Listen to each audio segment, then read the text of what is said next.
De presse internationale avec Axel May. Bonjour Axel, rebonjour. Rebonjour Pauline. On en parlait dans le journal, c'est dans la presse britannique évidemment ce vote très important aujourd'hui à la Chambre des communes.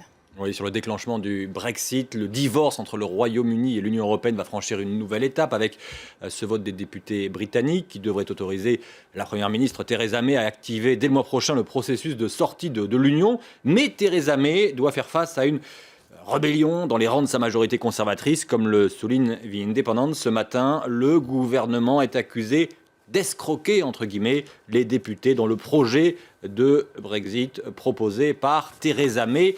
Daily Mail, journal lui qui est pro-Brexit, contrairement à Vie Indépendante, préfère retenir que les travaillistes sont eux aussi déchirés comme les conservateurs. Leur leader, Jeremy Corbyn, a donné la consigne ferme de voter pour le Brexit, puisque c'était la volonté des Britanniques lors du référendum.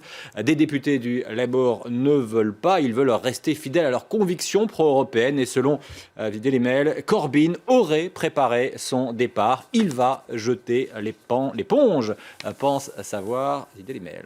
Débat passionné également en Israël après le vote d'une loi favorable aux colons. On en parlait dès hier matin. Oui, la droite religieuse israélienne vient de faire voter ce texte pour légaliser une cinquantaine de colonies sauvages en Cisjordanie.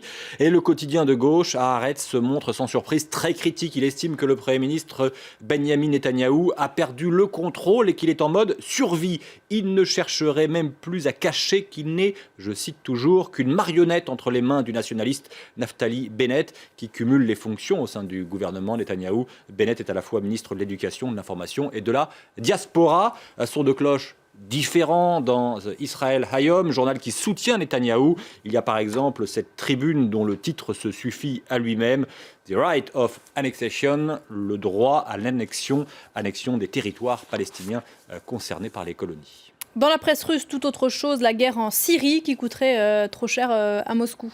Oui, c'est le journal le Moscow Times qui nous dit ça, le journal russe qui paraît en langue anglaise, parle argent, le nerf de la guerre, comme vous le savez bien sûr. Et d'après ses calculs, l'armée russe a dépensé à peu près 170 millions de dollars juste pour déployer son porte-avions amiral Kuznetsov en Méditerranée.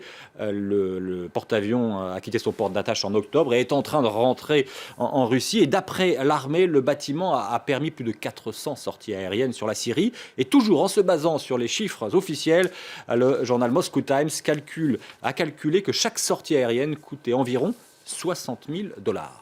Les tensions ne s'apaisent pas entre le New York Times et Donald Trump. Non, cette fois, c'est la désignation de Betsy DeVos comme ministre de l'Éducation qui ne passe pas pour le quotidien américain et qui rappelle qu'elle a été nommée de justesse. Le vice-président a, pour la première fois de l'histoire des États-Unis, dû lui-même voter au Sénat pour confirmer cette désignation. C'est seulement à une voix près que Betsy DeVos, femme d'affaires de son État, est devenue ministre de l'Éducation.